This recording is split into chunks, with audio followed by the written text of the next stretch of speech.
اور یہ وسیلے سے مراد کچھ اور نہیں ہے،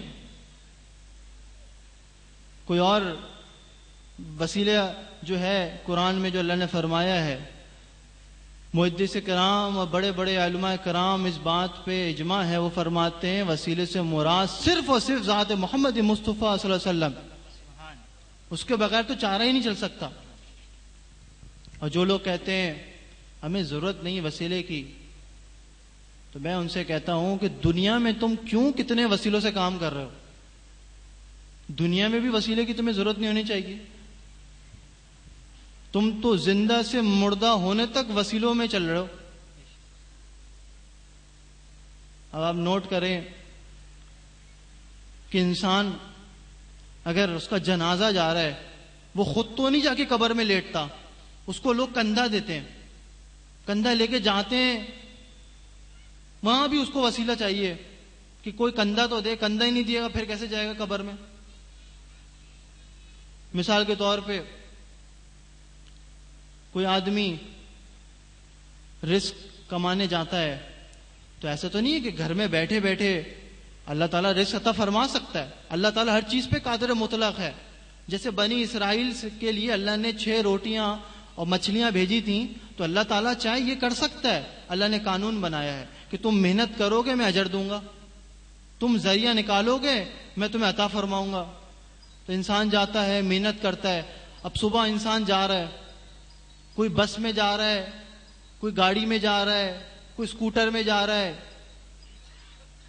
کوئی پیدل جا رہا ہے، کوئی ٹانگوں کا وسیلہ لے رہا ہے، کوئی گاڑی کا وسیلہ لے رہا ہے، کوئی موٹر بائک کا وسیلہ لے رہا ہے، کوئی کسی سے موبائل کا وسیلہ لے رہا ہے، مشکل آئی چوری ڈکیتی ہوئی پولیس کے پاس گئے پولیس کا وسیلہ لے رہا ہے، کوئی کورٹ کچہری کا معاملہ ہوا تو وکیل کے پاس جا رہا ہے اس سے وسیلہ لے رہا ہے، بیمار ہوا تو ڈاکٹر کے پاس جا رہا ہے، حکیم کے پاس جا رہا ہے اس سے وسیلہ لے رہا ہے، کوئی بھی مشکل آتی ہے اپنے دوست کے پاس جا رہا ہے۔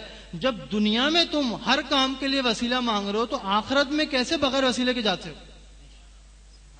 جب دنیا میں تم ہر کام کے لیے صبح سے رات تک سینکڑوں وسیلے تمہیں درکار ہیں، تو تم جب آخرت کی بات آتی تم کیسے کہہ سکتے ہو کہ ہم بغیر وسیلے کے جا سکتے ہیں؟ وسیلہ مانگنا پڑے گا، وسیلے کے بغیر چارہ نہیں ہے۔ اور میں آپ کو اپنی کیا بات بتاؤں، حضرت ابو ایوب انصاری رضی اللہ تعالیٰ عنہ حضور کی پردہ فرمانے کے بعد حضور کے روزے پہ گئے، اور اس وقت کیونکہ کچھ مشکل آ گئی تھی تو حضور سے التجا فرمائی، یا رسول اللہ صلی اللہ علیہ وسلم میں آپ کو وسیلہ بنا کے اللہ کی بارگاہ میں دعا کرتا ہوں کہ اللہ تعالی ہماری مشکل حل فرما دے۔ روایت میں آتا ہے آپ کی دعا سے وہ وسیلہ قبول ہوا، اللہ نے مشکل حل فرما دیا۔ اور یہ تو میں ایک آپ کو واقعہ سنا رہا ہوں، سینکڑوں صحابہ کرام کے واقعات ہیں کہ انہوں نے دعا میں حضور کا وسیلہ مانگے اللہ سے۔ تو صحابہ کرام جس طریقے سے حضور سے نسبت رکھتے اور جو تعلق حضور کا ان سے ہے، ہمیں وہ تعلق کو دیکھنا اور سمجھنا چاہیے۔ ہمیں آج کے ان مولویوں کی کانوں پہ اپنی ان کی باتوں پہ کان نہیں رکھنا چاہیے۔ اور صحابہ کرام کی تو شان الگ ہے، میں تو اولیاء کرام کی شان بتاؤں آپ کو، بالکل حقیقت ہے۔ یہ ایک صاحب آئے تھے، ان سے میری بات ہوئی تھی، میں نے کہا کہ الحمدللہ ہمارے اولیاء اللہ کو تو حضور کی زیارتیں ہوتی ہیں، سبحان، ہمارے اولیاء اللہ کو حضور اکرم صلی اللہ علیہ وسلم کی زیارتیں ہوتی ہیں۔ اب تم یہ بتاؤ کہ جو تمہارے ہیں لوگ جو حضور پہ صرف بڑا بھائی کہتے ہیں، حضور کی میلاد کو بھی بدعت کہتے ہیں، شرک کہتے ہیں، پتہ نہیں نازبہ معاذ اللہ الفاظ کہتے ہیں، کیا تمہارے لوگوں کو حضور کی زیارت ہوتی ہے؟ جس کو زیارت ہوتی ہے اس کا مقام بلند ہے، وہ حضور کا محبوب ہے۔ تو الحمدللہ جماعت اہل سنت والپاکستان جبھی مبارک جماعت ہے کہ ان میں ایسی ایسی ہستیاں ہیں۔ ایک ہستی تو ایسی گزرے اپنے وقت کی، آپ یقین کریں، ایسے متقی اور پرہیزگار تھے لیکن ہمیشہ اپنے مقام کو چھپاتے تھے وہ بزرگ۔ اور ان سے کسی نے ایک دفعہ پوچھا، حضرت آپ بڑے متقی پرہیزگار ہیں، ایک دفعہ بتائیں سچ سچ کہ کیا کبھی آپ کو حضور کی زیارت ہوئی؟ تو کان سنیں کہ کیا فرمایا حضرت نے. وہ کہتے ہیں کہ خدا کی قسم ہر دن 70 بار حضور کی زیارت ہوتی ہے مجھے. سبحان اللہ سبحان. تو یہ اولیاء کرام کی شان ہے. عزیزان کرام، اولیاء کرام کے مقام کو سمجھیں، اولیاء کرام کی عظمت کو سمجھیں. ان محفلوں میں آنے سے ہمارا ایمان تازہ ہو جاتا ہے. ہمیں حضور کا مقام ایسے نہیں سمجھ سکتے. حضور کا مقام تو وہ ہے کہ بڑے بڑے اولیاء کرام بغیر وضو حضور کا نام نہیں لیتے تھے. آج پتہ نہیں کیا کیا کرتے ہیں، کیسی گستاخیاں کرتے ہیں. معلوم دیتا ہے کہ ایک کتاب تو ایسی ہے جس کا نام بہشتی زیور ہے. ایسا لگتا ہے کہ اٹھنا بیٹھنا چلنا پھرنا سونا سب شرک ہے. اور شرک کی ڈیفینیشن کیا ہے؟ ہر بچہ جانتا ہے کہ کسی کو اللہ تعالیٰ کے سامنے، یعنی کہ جیسے اللہ کی عبادت کرتے ہو ویسے کسی دوسرے کی عبادت کرو، وہ شرک ہے.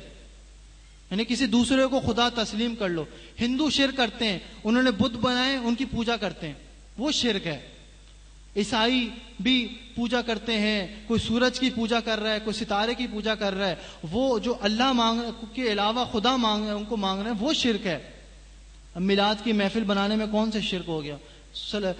درود و سلام کی محفل سجانے میں کون سا شرک ہو گیا؟ 40 کی محفل ہو، سویم کی محفل ہو، کون سا شرک ہو گیا؟ بھولا بٹکا بھی آ کے قرآن پڑھ لیتا ہے اور جو دنیا سے فرمودہ فرما گئے اس کو اصالہ ثواب بخشتا ہے، اس کی بہتری ہوتی ہے. اس میں کون سا شرک آ گیا؟ کون سی بری بات ہو گئی ہے؟ تو عزیزان کرام، اپنے دلوں کو صاف کریں، حضور کی محبت سے اپنے دلوں کو پاک کریں. اور حضور کی محبت ان اولیاء کرام کے صدقے آپ کو حاصل ہو سکتی ہے، ایسی حاصل نہیں ہو سکتی. ان اولیاء کرام کی نسبت اور نگاہ کرم. کسی نے کیا خوب فرمایا ہے کہ دین جو ہے وہ کتابوں سے نہیں پھیلا، دین تو بزرگوں کی نگاہ کرم سے پھیلا ہے. الحمدللہ اللہ تعالیٰ نے ہم پہ کرم فرمایا ہے کہ اولیاء کرام بزرگان دین کا سایہ ہم پہ ہے. اور اللہ تعالیٰ نے وہ ہستیاں عطا فرمائی ہیں کہ جو جب اللہ کی بارگاہ میں ہاتھ اٹھاتے تھے اور صرف دعا فرماتے تھے، اللہ ان کی دعا قبول فرماتا تھا، ہماری مشکل فرما دیا کرتا تھا. آج جو عذاب آ رہے ہیں اس کی وجہ یہی ہے کہ ہم بڑی گستاخیاں کر رہے ہیں، بڑے بے ادب ہو گئے ہیں، محفلوں کے ادب سے واقف نہیں ہیں، حضور کے مقام عالی سے واقف نہیں ہیں. ہمارے حکمران بھی ایسے ہمیں اللہ نے عطا فرمایا ہمارے اعمال کی وجہ سے کہ دیکھیں کیسی عیاشی میں پڑے ہوئے ہیں، نہ کوئی جانتے ہیں نہ دین سے ان کو تعلق ہے، بس ایک بھیڑ چال چلی ہوئی ہے، غریب پس رہا ہے، لوگ مشکل میں ہیں، تکلیف میں ہیں. حضور نے خود فرمایا اپنی حیات میں کہ میری امت میں ایسے لوگ بھی ہوں گے جو قرآن پڑھیں گے لیکن حلق سے نیچے تک قرآن نہیں اترے گا، عمل نہیں ہوگا. یعنی کہ ان کا آج وہ لوگ نظر آ رہے ہیں، قرآن شریف کو رکھ دیا کونے پہ، نہ قرآن پڑھنا، نہ قرآن سمجھنا، نہ قرآن پہ عمل کرنا، نہ نماز کی پابندی کرنا، نہ درود و سلام پڑھنا، نہ صلاۃ و سلام پڑھنا. یہ ہمارے کردار ہیں. اور ان غلطیوں کی وجہ سے آج اللہ نے وہ عذاب نازل فرما دیا ہمارے ملک میں کہ جتنی توبہ استغفار کریں کم ہے.